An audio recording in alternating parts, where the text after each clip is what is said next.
Okay, it's 12:30, so we will get going on today's webinar. Welcome to our session today on Assured Managed Services and Accounts Closedown Support. What we'd like to do as a first stage is just a check that those of you who are signed into the system at this point in time can hear and see us. On your menu bar on the right-hand side of your screen, you should have a little yellow hand on the sort of left-hand toolbar hanging off the side. Can you please press on that to indicate that you can hear and see us right now? And at this point we're going to look across to our colleagues on the left-hand side of the room to reassure us that they can see you raising your hand, so thank you for that. We will therefore introduce ourselves. My name is Vicky Barnard. I am a senior consultant here at CIPFA. I cover a wide variety of things in our consultancy strands, but I particularly work on technical accounting work. And relevant for today, I'm the project lead for the development of our CIPFA Closedown tool, which we'll be taking a look at later in the session. Good afternoon, my name is David Smith. I'm the leader of EY's government accounting practice, and I am also the project lead for the Assured Managed Services offering. Okay. I'm going to move across to the slides now because we don't want to use up all the bandwidth on the camera. That tends to be a bit heavy on the bandwidth. So let's move into our slide pack. You've seen us already, but now you can compare what you actually saw against those pictures. Just to talk about the logistics of the session today then. We're going to go for about 45 minutes to an hour. We've got a few things to talk about, as you would hope. Today's session is more of a demonstration and a discussion of our services than some of the other webinars we do, which are more training webinars. So we're going to take a slightly different approach to the questions element in that unless we get some general questions which it would be worth answering for everybody to hear, we probably won't pick too many of those up. We'll see whether we have time at the end and whether we have, as I say, questions that would be appropriate to answer for everyone's benefit. But do please use the questions panel or the chat panel in your menu bar to raise any queries that you have, because we will definitely follow up on all of those with you individually after the session. You can either use the questions or chat panel, as I say, in your menu bar, or at the very end we'll be showing you our contact details, and you can just come through straight to David and I if you would rather go that way. So what are we going to be covering today? We know that there's a lot of pressure on the closedown process. Obviously for England in 2017-18 the deadlines move significantly, a big step change in the deadlines for both the local authority process and then the audit process after that. Of course, for everyone, whether you're in England or not, there's a huge amount of pressure. It's a very complex process. You have a lot of competing demands, and you only have fewer resources available to help you get this done. So at CIPFA and at EY, we've been thinking a lot about what we can do to help you deal with these pressures and get the work done that we need to. Both of our organisations, of course, provide a range of different types of help. What we're going to focus on for today's session, rather than try and cover everything we could possibly do, is focus on the support that we offer through our advisory sections and in terms of technology, the sort of technological support that we can offer. So what we're going to go through today, firstly, I will summarise the general levels of support available and give you some starting points to think about how we might be able to work with you to help you in your closedown process. I'm then going to hand over to David, and he's going to talk more about the Assured Managed Services option, which is one of the levels within that framework. And then we're going to come back to me, and I'm going to demonstrate the CIPFA Closedown software tool. I will, at this point, just point out that you may have heard of this as the big red button. When we first went to conference and first started talking about our design ideas, we did talk about it as the big red button. It's sort of now got a more official name of CIPFA Closedown, but to be honest, people are still calling it Big Red Button, and probably when I do the demo of the system later, will still refer to it as BRB. So if you do hear either name or see it written down anywhere, they are one and the same thing, CIPFA Closedown and the Big Red Button. The other thing I did just want to clarify before we get any further in is that today's session is going to totally focus on local authorities. So that is anybody who reports under the local authority code of practice for accounting.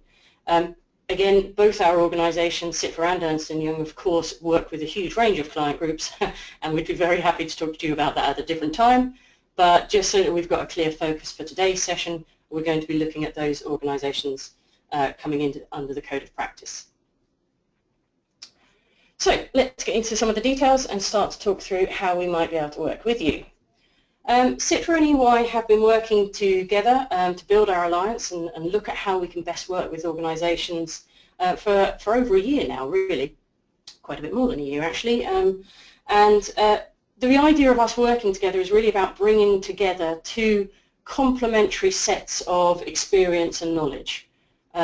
Obviously, CITFA has a deep understanding of local authority accounting and key roles to play in determining the code of practice and the other relevant bits of guidance and requirements. We also have a lot of understanding in our consultancy and other teams of what the actual challenges are at the coalface, the sort of processes that local authorities are dealing with, the sort of organisation of teams, that real deep sector knowledge in local authorities.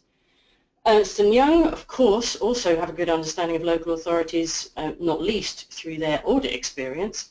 But they have a broader scope as well. They work with a lot of different client groups, and they can bring a lot of the experience of the work they've been doing with some of those other client groups, look at the best practice ideas, and bring those across to the local authorities. So we hope that by combining, we bring in a really useful set of expertise that will really be able to make a difference.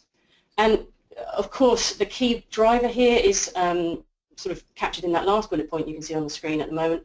It's really about freeing people up.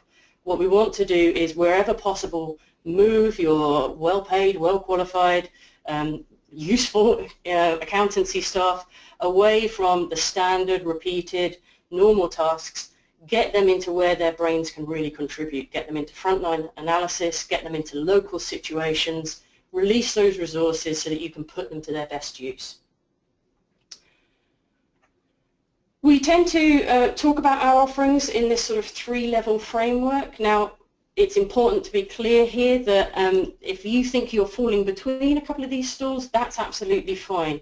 We are very much interested in working with you where you are. So any approach we might make would be completely led by initial discussions, diagnostic type discussions, where we can get to understand you, we can get to know you, we can get to understand what your problems, your concerns and your issues are, and then we can look at the best ways that we can contribute to solving some of those problems.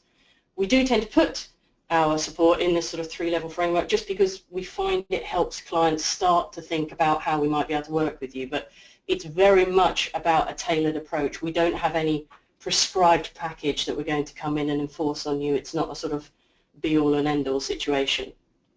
If we start at looking at these three levels, I'll start at the bottom, and really you should view these as building up, so the top levels include those underneath.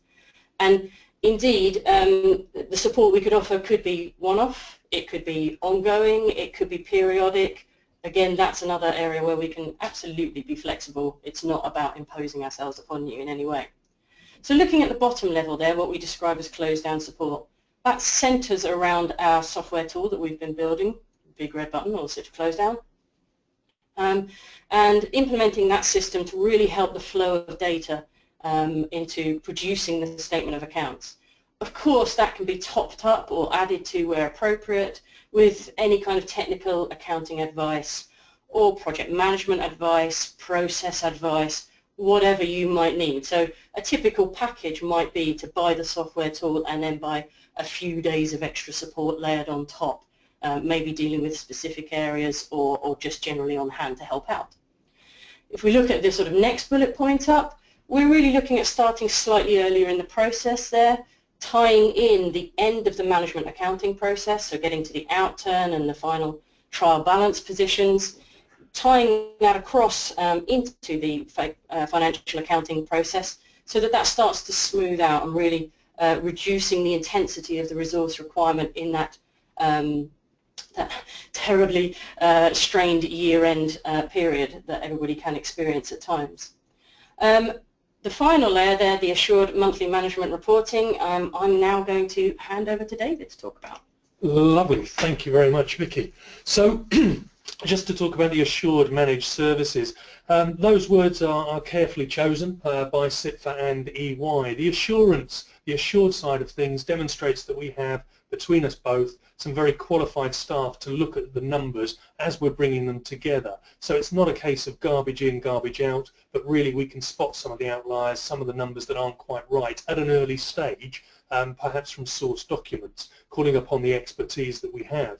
And it's a managed service, very critically here, it's a managed service. We work with you, we're not working instead of you, and it's not an outsource. So this is essentially what we have here is a virtual business partner, a virtual finance manager that works alongside you to really pull together those three different elements. Ultimately, the objective is to make the year-end close down just far less resource intensive, far easier on each of the entities.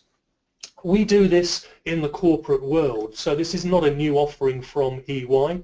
It's an exciting offering that we're offering local government, local authorities in conjunction with CIPFA, but we already do these types of services in the corporate world, and our clients range from local businesses, small charities, right up to FTSE 100s. And globally we've got some of the larger entities, some of the large pharmaceuticals, whereby we're helping them with reporting, periodic reporting, not necessarily monthly, for hundreds of entities across the world. So emphasizing that point that we're here to support finance. The diagram that you see on the screen now really reflects that time has changed. The bottom left-hand side really shows that time and effort back in the old days, a huge amount was put into the accounts production. But that's really been turned on its head, really with the implementation of new technology and of course the scarcity in resource that we're seeing in local government, but in accountants more generally. I think since 2008 and the worldwide economic crisis, fewer and fewer people are chosen a career in accountancy, and so across the board now we are a scarce resource. So the focus has changed. People want to focus now on decision support, the budgetary control, but really the future forecasting rather than past reporting of what's gone on. Yes, it's very, very important to produce those accounts. That's a statutory requirement, but emphasis is on here and now as opposed to a report, some accounts that were produced 3, 4, possibly more months ago. By signing up to an assured managed service suite of support, it allows those scarce resources, you as individuals, to really work on the front line where the demand is. Our focus as your virtual business partner is really on the accounts production. We work, as I said, as part of a managed service in conjunction with you to produce the accounts, but perhaps in the background rather than occupying frontline staff time. Supporting finance, I've mentioned that point, not replacing finance. We're utilising now the latest technology brought by CIPFA with their big red button, which is going to be demonstrated in a moment, but also the technology that we have at EY that supports periodic, monthly, quarterly reporting as well. That's accessed via the cloud, via the portal, and can be seen in real time. And that's only getting better, so quite exciting times. But importantly, supporting finance, allowing you as experts to really focus on the important rather than the urgent. Quite simply, we're looking to smooth that effort. Those days building up to the March year end are quite daunting, and the holidays not being allowed in April, May, June, whatever, as the accounts are produced. What we're finding is that if some effort goes in, possibly in the background with us as a partner, to support that periodic reporting, the monthly reporting, really at the year end, we hope to produce the code compliant accounts at the touch of a big red button. That's the idea. It reflects the amount of effort going in. What we see from local authority clients right now is a disproportionate amount of effort from a scarce resource is put into annual accounts when really very, very few people read them. We're helping clients in the corporate world right now, and we've got some signed up to this this service as well with hard closes at periods 3, 6, 9, again with a view to making that year-end effort that much easier. I think that's about it from the managed service point of view. As Vicky said, the support it's not on a day basis, it's on an output basis. We're measured as an alliance on producing the output that you wish. It's not about days times rates. It's a service that, as I said, that is focused on making the year-end close down that much easier. And the technology that we're using, SITFA's technology, will be demonstrated now.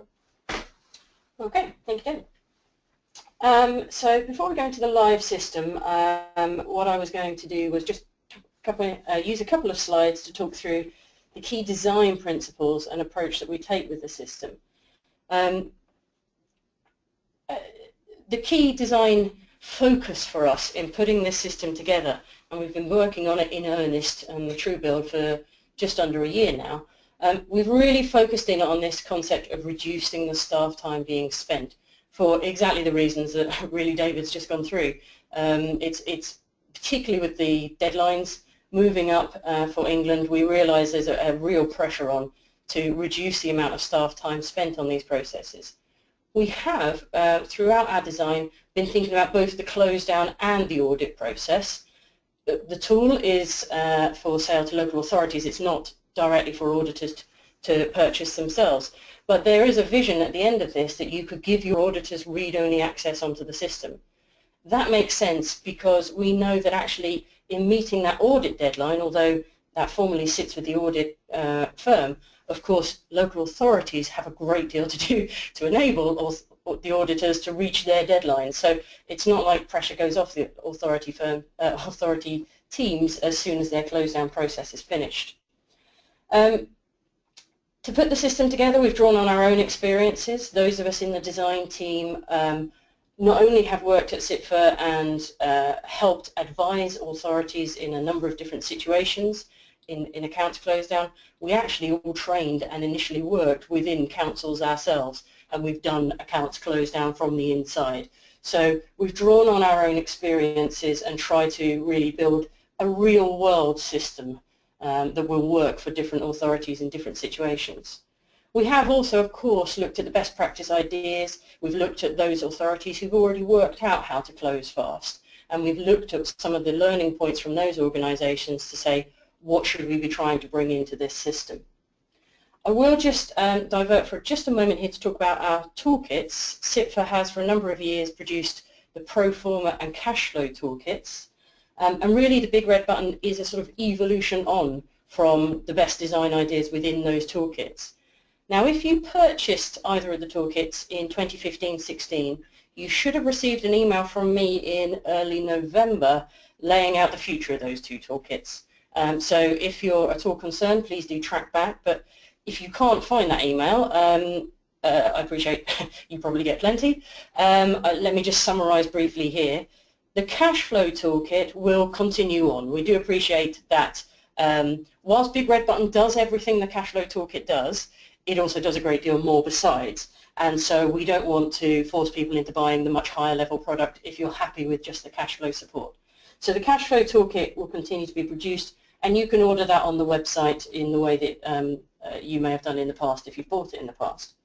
The pro forma toolkit is slightly different. That is really a much more of a one-to-one replacement and then, as I say, evolution on. So we are going to continue to support the pro forma toolkit for 2 years, that's 16-17 and 17-18, only for those organisations who bought it in 15-16. So we're not going to leave those organisations stranded if you couldn't, if you were buying that in the past. We want to give you a sort of a phase out. But it will only be available to those organisations who bought it in 15-16. The full details are in the emails. If you can't find them, as I say, please do either use the questions and chat panels to register that you'd like me to come back to you, or look at the contact details, which will be the final slide we'll be on today, and again, get in contact with me. But I suppose the key point to emphasise is that Big Red Button does cover both both toolkits functionality completely. So you would not be in a position of needing to buy Big Red Button and either of the toolkits. Okay, so focusing back on the design ideas. One of the key principles in the system is about automating the data flows into, around and out of the system. Now, just to be clear on this point, the ledger remains the source of financial truth in your financial systems. Our system kicks in after the ledger entries are complete. And then what we do is we draw the data out of your ledger into Big Red Button using a mapping between the two codings. That step alone is really important in speeding things up. A lot of organizations are relying on humans to get some kind of report out of a ledger and then type the numbers in somewhere else. That takes time. It's not particularly high quality or high challenge work, but nonetheless it's actually stuff that humans are really bad at. We're not designed to handle big data sets. We're not designed to do repetitive actions. Computers are really good at it. So that's why we really wanted to build in as smooth a process as possible to bring the data across into the system and freeing up those humans to go and focus on the things that human brains are really good at. We found as we've been building the system and going through the piloting process that for a single year, without doing anything towards group accounts, so just a single entity account in a single year, you may well have up to 3,000 or possibly slightly more, 3,000 independent data items that you are currently wrangling in all of the tables in your statement of accounts. That number alone is probably higher than most people would guess at, and it really is testament to the fact that if we can use a computer to move those numbers around, we're going to get such efficiencies. So that's why we've made that a key part of the build.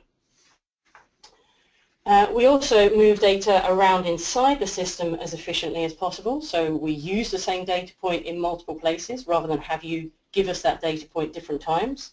And then really sort of the bit we consider to be the Big Red Button push is producing the outputs at the end of the process. Again, flowing the data out, you press a button and a short while later a big Word document appears. Code compliance is a key part of the design. That really connects into the data flows in terms of the internal data flows. All the movements in the system and in the outputs rely on our internal coding of what the code requirements are. So within the system, it understands the relationships between different nodes, and it uses the same data point in the same place.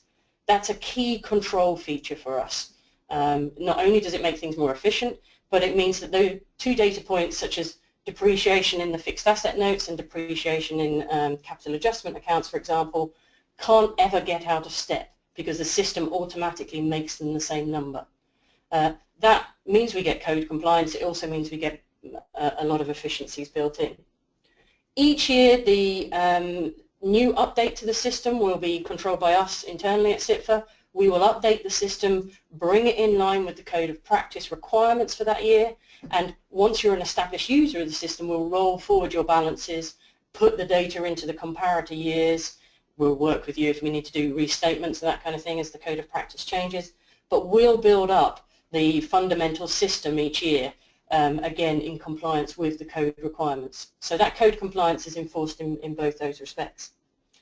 The data flow through the system means that you can only enter the data in one particular place in terms of that mapping process, and you can only edit it in another place. And what that actually means is that your major statements, 3 of the 4, you will never directly edit. So the balance sheet, the cash flow statement and the movement and reserve statement will be built from the information brought in elsewhere in the system. The only exception is the INE, because of course the top half of the INE doesn't have a note supporting it, so that's the only place where you need to have some direct inputs in. So by having control about the way the data moves through the system, by making sure that we can't allow 2 data points that should be the same get out of step with each other, it actually cuts out swathes of reconciliations that we see a lot of authorities doing at year end. You may find members of your team spending a huge amount of time, days and days, checking that the number in one table is the number in another table, and if they're not, trying to work out how they've got out of step. By having a fundamental design that doesn't allow it, we can take out swathes of reconciliation work. Saying that, we do appreciate that there is always going to be a need for some validations. I'll show you these on the system when I go onto the live system in just a moment. But we've built in a lot of validations in a lot of different places in the accounts, in the system, where we know that it makes sense to have a certain type of validation. So we hope that those will very much support your work and indeed everybody's trust of the data. We know in using a new system, those sort of reports can be very useful to you in understanding how the data is moving around. We have built in flexibility where justified. Now that's, again, a carefully chosen term, and that reflects recognition that we need to build a real-world system. There isn't a single standard version of this system that you could build at a high level and roll out and sort of impose on everybody. But we've also kept in mind that key design principle of reducing the staff time. So wherever we've been looking at flexibility options, we've asked ourselves, does it help either the users of the system in terms of reducing staff time, or does it deliver a genuine benefit to the readers of the accounts? So some examples of that, we do allow you within the system to change your note numbering. If you go against our standard numbering of the different elements in the accounts, that's absolutely fine. You can reorder things exactly as you wish.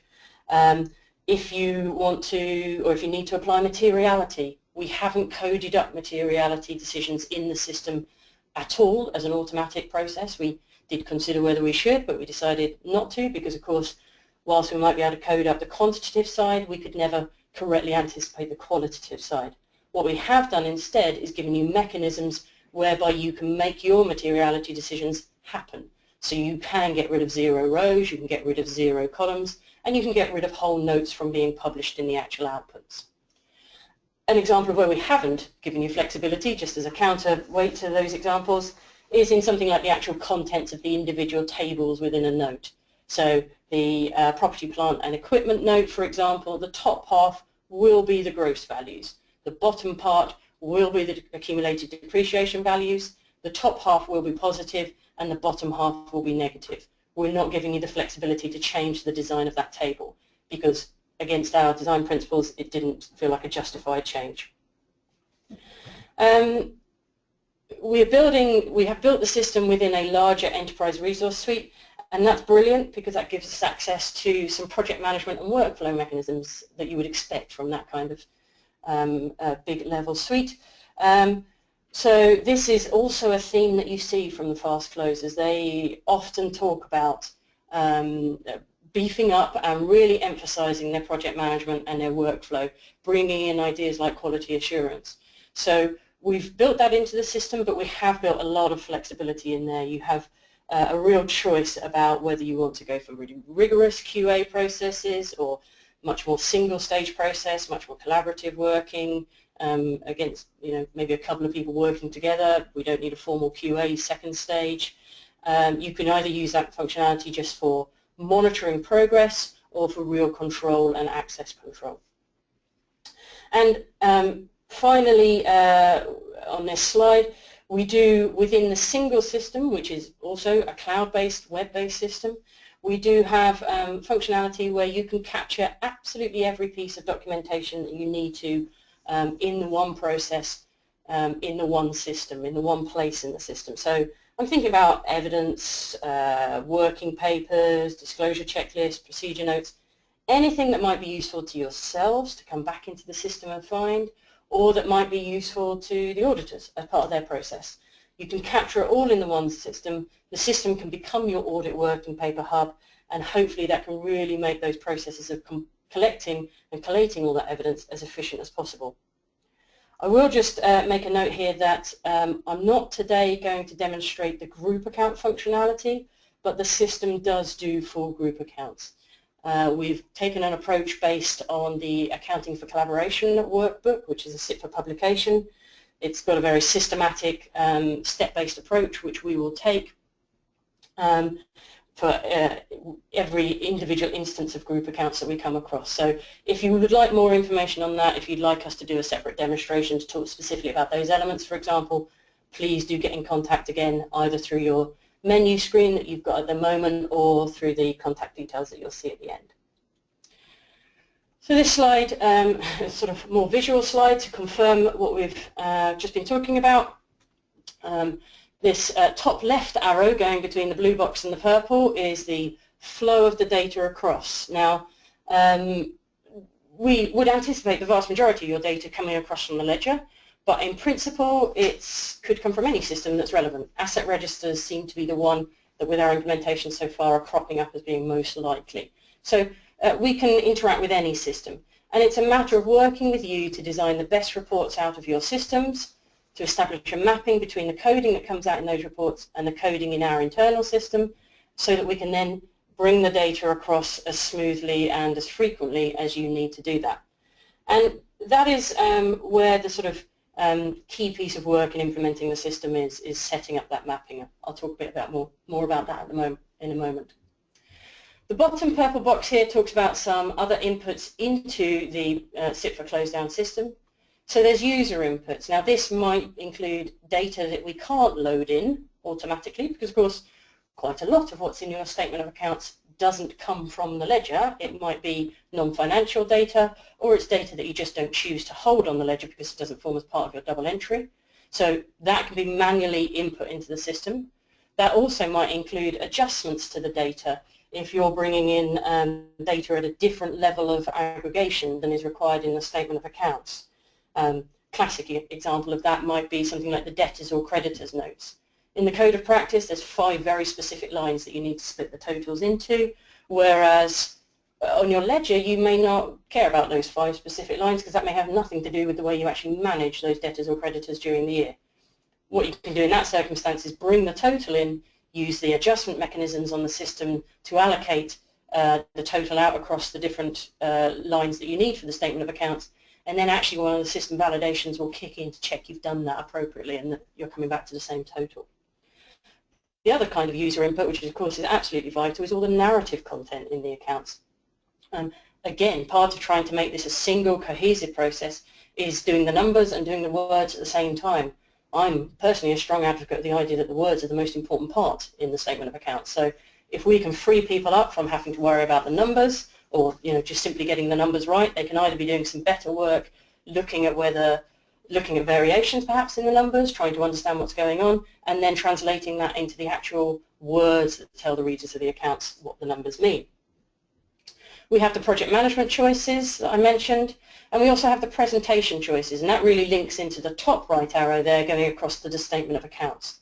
So that's the big red button push really. You get all your content in the CITFA Closedown system, and then we can pull it across into the statement of accounts document. That happens through a Word template, which we set up in advance, but which you can edit at any point in time. And in there we set up the fundamentals like what font you want and what font size you want and what images you need to appear on the front page of your report, that sort of thing. And then when you press the button, what actually happens is that template queries the big red button system and sucks out all the content that it needs to into the relevant part of the document and produces the statement of accounts document as a Word file. And then the final arrow on this screen is almost a sort of incidental process, we hope, if you're using the system in the way we envisage, of creating the audit papers, creating the evidence and the procedure notes and all that sort of thing as you go along in the system. Hopefully that stops feeling like a completely separate process and starts to feel like a completely integrated thing that just happens as you go along. Okay, so now I'm going to go onto the live system, so if you'll bear with me while I switch out of one display and into another. This is the system showing on your screen at the moment. Now, I've zoomed in slightly, so apologies if things look a little bit blurry on your screens, but that's just so that we get a slightly better zoom and you can hopefully see more on your screens. I am in a completely dummy authority here. You can see on the screen that it says it's me, Vicky Barnard, and I'm in our demonstration authority. This is an authority that we purely use for demonstrations, and it is nothing like a real authority. I will happily admit that from the start. It's only got partial data in it. Some of the data is intentionally bad so that we can show you certain things. We've got all sorts of deliberate mistakes in the data, and a number of the elements just aren't complete because it's just used for a specific demonstration. So please don't worry about if it doesn't look like realistic data or anything like that. You'll notice potentially that this is in financial year 15-16. Now, obviously, with the authorities that we're implementing with at the moment, their first year that they're going to use the system in earnest is 16-17. We get them going in the prior year. We'll do this in any build, because then that means we can test their data against the published statement of accounts that they've already got to hand, so we can test the outputs and make sure we can produce that. It also means that we are supplying the comparative year information for their 16-17 close by starting in 15-16. So as I say, the actual updates each year are established by us at CITFA, and that's part of the sort of user license in the system. Okay, so we're on a dashboard, and this would be your home page for coming onto the system. We have two types of users that we've thought about, and you can use both types. You can use just one type. You will need at least one administrator, as you might imagine. The other type is an end user. Now, an end user is an individual who we envisage probably only needing to use part of the system. This might be a more junior member of staff, or it might be somebody who's a subject specialist. So you might have somebody who does the capital accounting parts of the accounts, for example, but who doesn't have anything to do with the actual overall process of the accounts close down. So for those individuals, we'd probably put them on the system as end users. You can see that their dashboard is about traffic lights, and for their very partial timetable that we've loaded in for this user, we can see that they've got two tasks which are due in more than 7 days and one which is overdue. And they can access different parts of the system by clicking into these reports, and this will bring up just the items that we need to go into because they were overdue for that user. Or we can go into their full user timetable, and this will show all of the tasks allocated against that user. As you saw, there's preparer and there's approver tasks here. So an individual can be preparer and approver on different notes. That's no problem whatsoever. And there's no sort of implied status of an individual. So they can get into different parts of the system and always see their progress against this dashboard. If I go back to the administrator level, that person will of course have individual tasks allocated to them, but also they will have tasks that are more concerned with the overall process. So now looking at the Authority Administration tab for them, they're seeing a fuller listing here of different parts of the timetable with more tasks included. And they also have quite a lot more functionality on their dashboard, as you might imagine. If I just scroll down, you can see some of these. So administrators can change things at a higher level in the authority on the system, including changing users. They can add new users, they can change user access. They can upload the new timetable, and that's how we allocate tasks on the system, is through a timetable upload using a pro forma that looks a great deal like your current timetable. They can import data. They can do things like reversing particular items out of approval if the data has been changed. And they can actually press, I'll come back to this, but this small blue line is what used to be the big red button on the screen. They can actually produce the final outputs. So if I go into this Authority Version Update tab here that you can get to from the Administrator dashboard, here is where we're making a lot of decisions that are up at a high level for the authority. So this would be why it's held up at that administrator level. These are things, overarching decision designs. So, for example, do we want to do group accounts with this? As I say, I'm not going to try and include group accounts in today's demo, otherwise it will get too long. But you can see it's a simple yes-no box. If I tick that, then a number of different elements will appear on the screen and the group account functionality will tick in. Also on the screen we have user-defined categories. Now there's a number of these in the accounts. These are places where you need to define row headings or column headings. There's more of these than I realised when we first started to put this together. A lot of them are to do with grants, but there's all sorts of things like what are the names of your provisions? If you have PFI arrangements, what are they called? What are the names or the titles that we should give to your directors, your earmark reserves? All sorts of different things. And perhaps one of the most important ones that a lot of people are focusing on at the moment, the service reporting categories. For 15-16, of course, that was the SERCOP lines. For 16-17, you need to be determining what your own service reporting categories will be for the I&E and also for the expenditure and funding analysis and its accompanying notes. So this is a key part, and this is something we'll set up in advance, but again, you there's very few things at all on the system where you're permanently committed to anything. It's things like user categories, these user-defined categories, what kind of users you want to have, who can get access to what. All of these things we can set up initially, but then we'll train you to have the freedom to come and change these things. In these cases, this is simple typing in these boxes.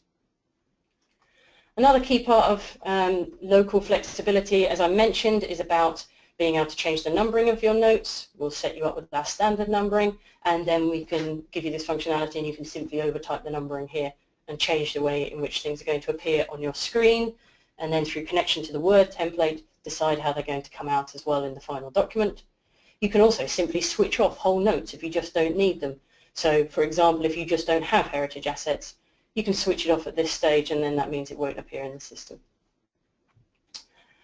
Okay, so that's the sort of high-level type things. What I'm going to I will actually just, before I go on to that one, go on to current year source balances.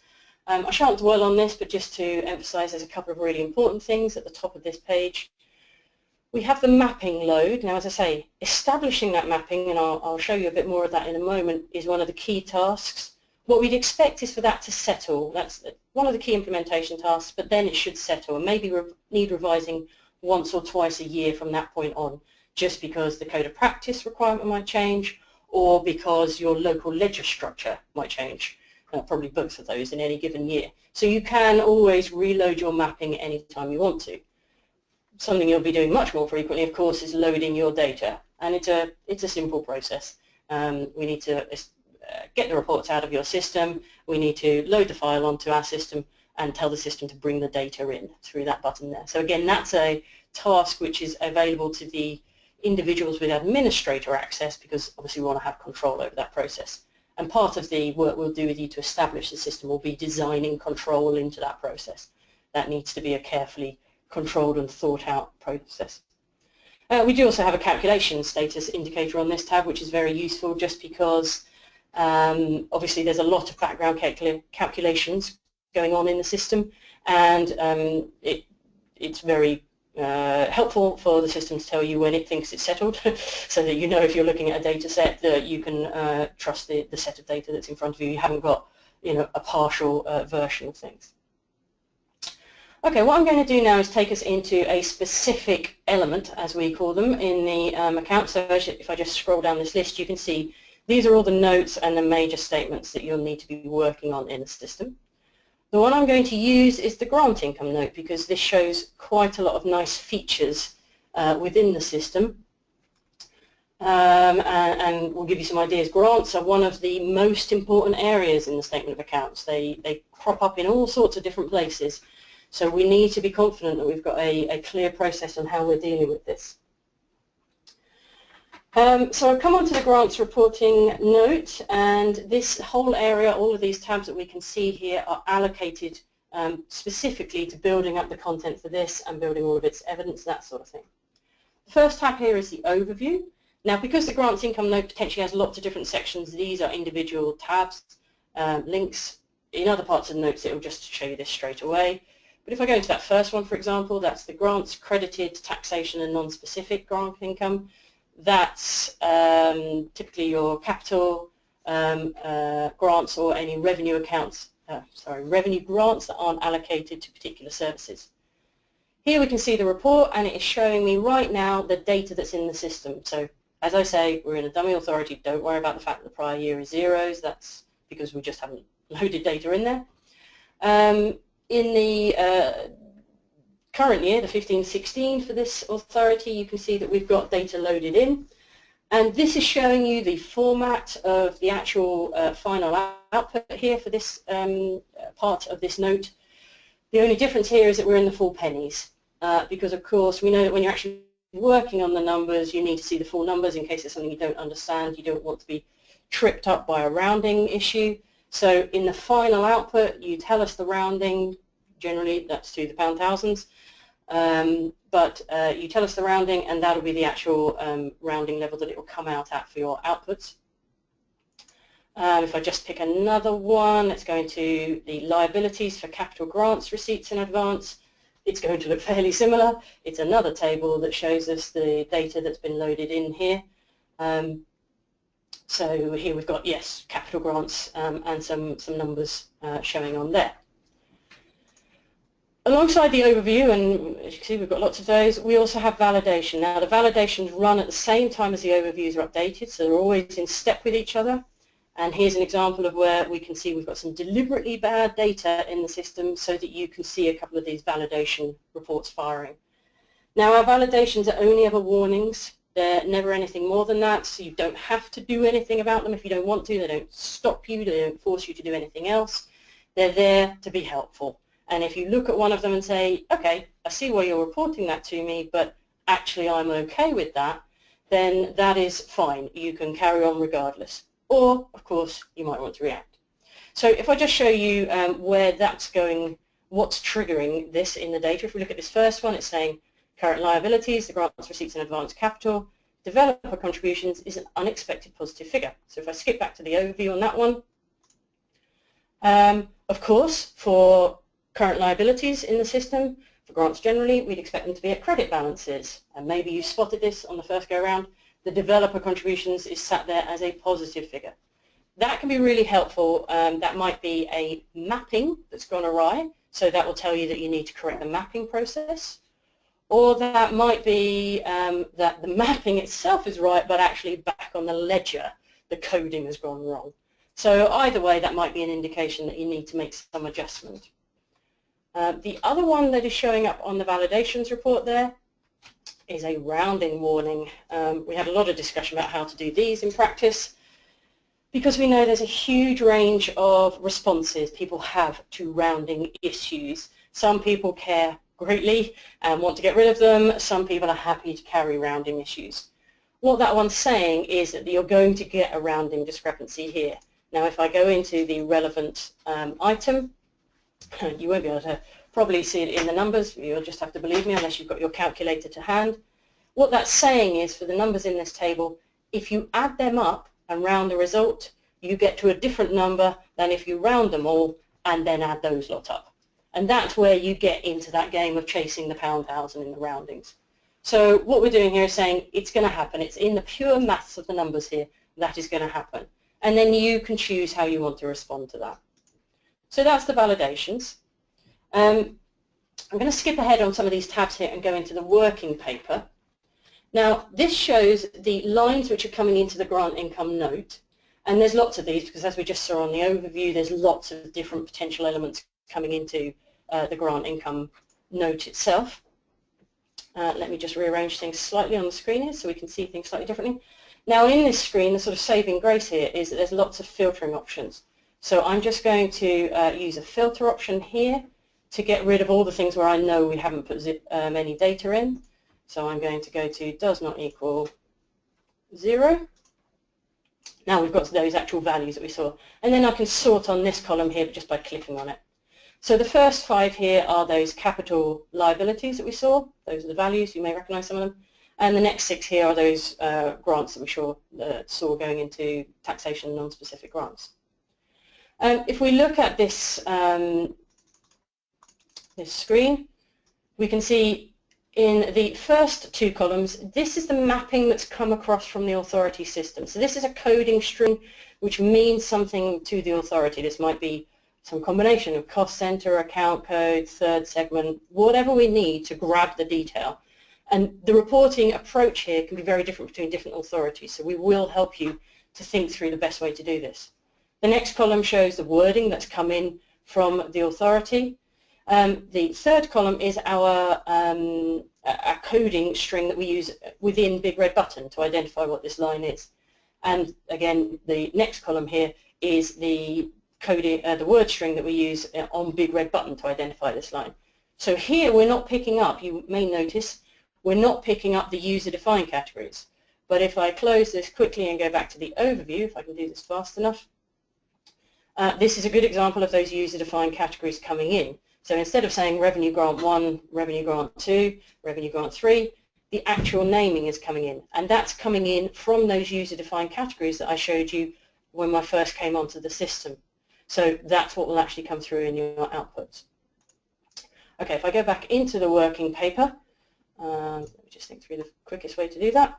I can show you some of the adjustment options actually in practice. I may have to set up the filter again. So what I can show you is how some of the adjustment options that come in that you might use either to add data in the first place if it's data that isn't going to come at all from an upload. So like I said, your most obvious examples, that would be from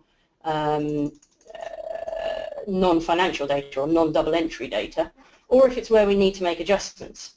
We've got a couple of different adjustment types. One here is for planned adjustments that you intend to make back on your system, so that you can either anticipate what the impact of those is going to be or not have to go through a full data upload just to get the adjustment to come through on our system. The second might be here for permanent adjustments that you're not going to make in your source data, but you just need to make on the system itself. So just as an example, let's say that £3,000, we've decided actually no, that is a ledger entry that's gone wrong, it's gone the wrong way around, so we know we want to make that actually minus £3,000. If we're waiting for that actually to come through in the ledger, but we know it's going to be done, we can come in here and type the minus 6,000. I have to hesitate here to make sure I get my zeros right. So now we've told the system this is going to become 3,000. Please operate as if this were minus 3,000 rather, by making the minus 6,000 adjustment, saying it is going to be minus 3,000. Please carry on from this point onwards with minus 3,000. And the actual next time you upload the data, the system will check to make sure that adjustment has happened. And if it has, it will wipe it out. It will zero it out. If it hasn't happened in the source data, it will retain it. So you've got nice control there over the adjustments that you plan to make. There's no danger of duplicating those forwards. Okay, coming out of the working paper, I won't bother to save it at this point. Let me just take you through a couple of the other items here. We have publication text. So this is where we're going to put all the narrative content that we want to appear in the actual output document. For those parts of the accounts where there's standard wording here, like the introduction to the balance sheet, we'll put that in here, we'll type that in, and then you can come and edit it, or you can keep it as you wish. Otherwise, you can put whatever content would be appropriate for yourselves in here. And again, with the interaction of the sort of ordering and organization on this screen, and the Word template that we set up determines how things come through. Process notes and evidence is for things that aren't going to be included in the outputs. It's instead for things that are just going to be stored on the system. So again, you can come and just type in these boxes, and you can put in as much content here as you like. It could be formal, process notes or messages left for the auditors, for example, or it can be really informal. It can be, I've got down to line 10, please pick up from line 11 tomorrow, that sort of thing. Totally flexible to you to use as you wish. What you can also do here, and you actually get this in a number of other places on the system, is you can actually upload documents as well. So this is making use of the fact this is a cloud-based web system. You can come in here and you can upload files. So if we are in the pensions note, you can load in what you've got from your actuaries. In the financial instruments, you can load in your treasury advisors information, for example. You can load in emails, you can load in working papers, you can load in QA notes. Whatever works for you, you can put it into here. On the guidance tab is stuff that we will populate. We have code of practice references, and then we have some further guidance that's relevant to the particular section we're working on. And lastly, I'll show you on this section the note setup and publication. So this is a place where you can sort of make end of process materiality decisions. I showed you earlier where you can get rid of whole notes that you just don't need. Here it might be that you need the note generally, but you don't need a section of the note. So maybe you don't have any donated asset long-term liabilities. Fine, you untick it here, it just won't appear anymore. Separate to that, it may be that you need that section, but you don't actually want to include it in the publication for materiality grounds. So we can say, yes, I need the numbers to feed through perhaps to the balance sheet, but it's not a material amount, so I don't actually want to publish the thing. Also here we have functionality to take out individual rows and columns. So if we've got 0 rows, 0 columns, the one that flags up here is that default line for RSG, which we put into the system, but may of course disappear for authorities in the future years.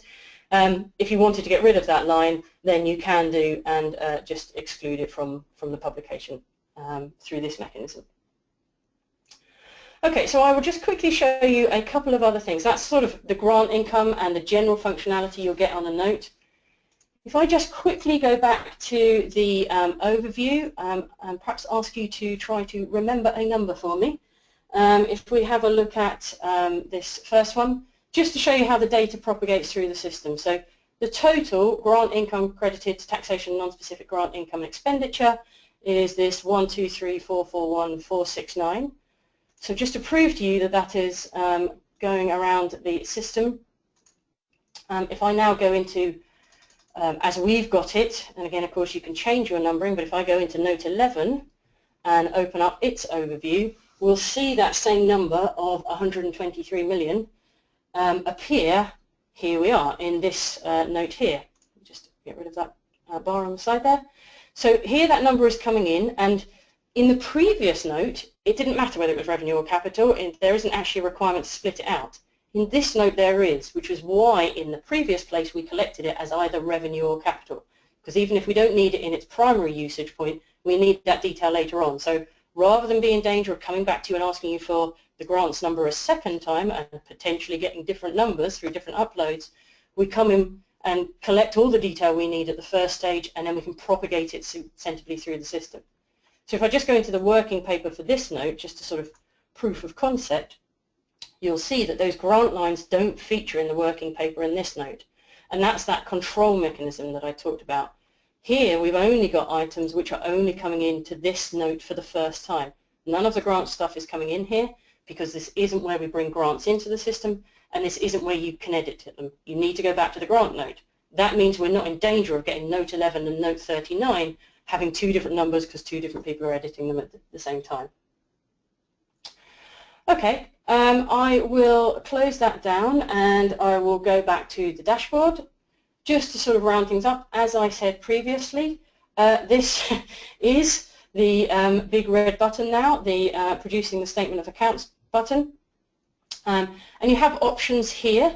You can produce draft versions, of course. You can produce draft with the commentary, so that's the non-publication text. This might be for internal users to just check through and have a look at the user commentary at the same time. We can have a draft without commentary, we can allocate something the status of final, or we can just pull out the working papers. You've got a lot of options here. Now this is the one thing I'm not going to chance my arm and try and do live on the system, purely because, as you can probably imagine, putting together this potentially very large document takes a few moments. So rather than do this, I am going to do the Blue Peter excuse, and here's one I prepared earlier. But this just gives you an idea of how that comes out. So here is a document that we literally ran off the system this morning. And we have in a couple of places here, just in case you are particularly eagle-eyed and spot it, we have filled in a bit more data around here to give you a feel for a larger document. This is all coming straight out of the system now. And this is where we've queried the document. So if we look on our comprehensive income and expenditure statement, I hope you can see this on the screen, there is the rounded 123441 figure that we saw previously. So now the rounding is kicked in, but the same number is coming through. If I go down to, I looked this up previously, page 42, then here on the left-hand side of the screen, I'll just try and zoom in a little bit, is the grants note that you saw previously. So again, it looks exactly the same as what you saw earlier, but now we have it rounded off, so the rounding is kicked in at this stage. And that's, basically what the system does. Now, on our dummy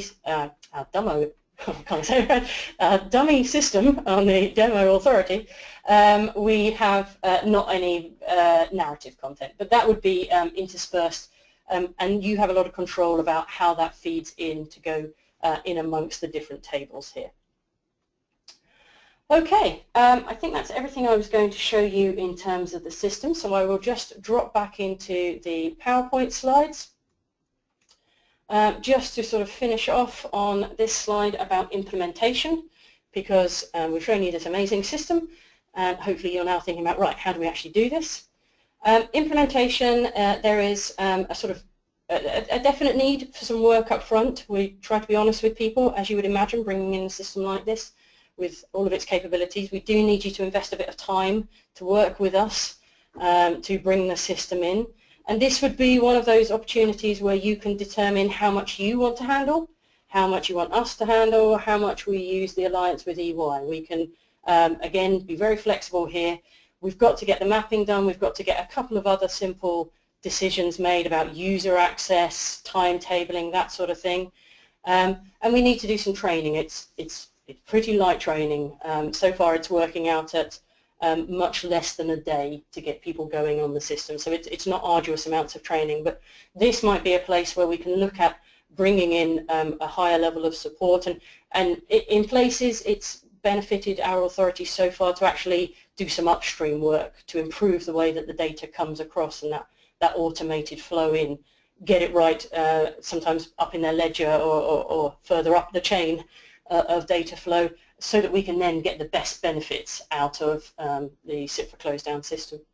So phases 1 and 2 are about implementing, getting you going in the first year. Then phase 3, the ongoing support, as I've mentioned, we do the annual updates onto the system. We will release that to you. We'll give you guidance wherever we can that allows you to handle that independently. In a big IFRS year, we might have to also come back and work with you again, but in a normal year, we hope to handle that totally through guidance and the training that you've got. There is a help desk function we'll be running so that you can phone them up and say, I've forgotten my login, or I've forgotten how to do this, because we know this is a system you'll probably put down for 6 months a year. So they'll be there to handle sort of first level of support, and then of course you can always come through to the deeper team if we need to deal with anything more complex than that. Okay, that is everything that I think we were going to cover off today. I will finish up on that contact details slide there, and unless we've got anything urgent anybody needs me to say, no, everybody seems happy in the room, so we will conclude things there. Thank you very much for your attendance today. We hope it's been very helpful. Please do get in contact if there's anything we can do to help you think about what we can do to support you, talk through any ideas, or get a deeper understanding of any of the things that we've looked at today. Thanks very much for your time.